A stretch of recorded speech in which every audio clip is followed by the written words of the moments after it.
Also this Sunday from Des Moines, Iowa, Kansas Senator Sam Brownback at the annual meeting of Iowans for Tax Relief. Road to the White House, Sundays at 6:30 and 9:30 p.m. on C-SPAN. And in the weeks ahead on Road to the White House 2008, Sunday, October 23rd, Tennessee Senator Bill Frist from Iowa, and Sunday, October 30th, Indiana Senator Evan Bayh in New Hampshire. Here's a discussion on nuclear energy cooperation between the United States and India. Policy analysts and scholars take up the issue at this forum hosted by the group Bridging Nations. This is under 2 hours.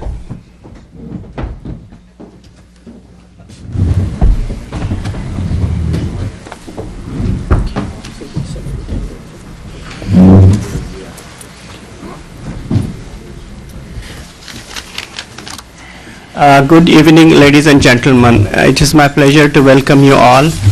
And first of all, I also want to thank you for being here in such a large audience and also the very diverse background. That only shows the interest in the subject as well as the credentials and the expertise of the panelists. So I really welcome you all again. I won't be taking too much of your time except I want to recognize the co-sponsors of this event. Asia Society, Joe Snyder is unfortunately not able to make it. And we have from NBR Dan Wright here, and from CSI Tezi, myself, and quite a few other people are here. The question that, just for 1 second, I should give you why Bridging Nations is doing such a program. And I need to justify this each time we have a meeting, just to put everything in perspective and to bring the focus of our activities. As many of you have seen on our website as well as in presentations, we focus on almost like, say, 4 different entities. We call them the major players of the 21st century. And it is the triangle of US, India, China, and then the United Nations. So today's program will fit into sort of India-US relationship. And we have a great panel, and as you all know, the 18th of July was a very important date in this particular subject, and the panelists will go into that, and we'll be talking about the significance of that particular agreement, the issues, what has to be negotiated, and how it will move along the way in the next several months before the President makes a trip to India.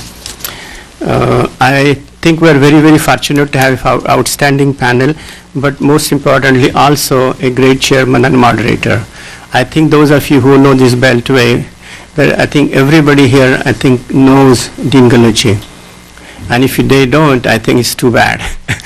And the Dean Gallucci, as you know, he is the dean at the School of Foreign Service at Georgetown University. Great experts in this field.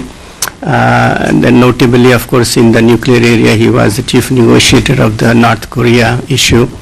And I have been personally very, very gratified with his support to Bridging Nations and to me personally, and giving advice on the difficult subjects. In fact, when we started Bridging Nations program in Beltway, the first program we did was at the Georgetown University under his auspices.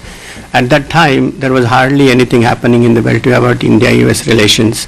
And I think some of the people who are there now, I think Dr. Michael Clark and Dean Gallucci, George, a lot of us, they were all saying, well, this is the first. But of course, in the last 4 years, the relationship has expanded a lot. The interest has increased a lot. Variety of programs are happening. But I think Dean Gallucci has been very kind to us, and I turn over the podium to him now. Thank you very much, Prakash. To all of you, again, let me add my welcome. Thank you for coming and joining in this panel discussion. And unless there's an objection from one of the panelists, I would propose that the order of presentation be as it is listed on the program. And I hear no objection, so let us proceed that way. We all know what the topic is. It is the U.S.-Indian civilian nuclear cooperation understanding, which I'll put or agreement at this point. And I'm going to first briefly introduce our first speaker, that is George Perkovich, who is currently the Vice President for Studies at the Carnegie Endowment for International Peace. He is, of course, the author of an extraordinary study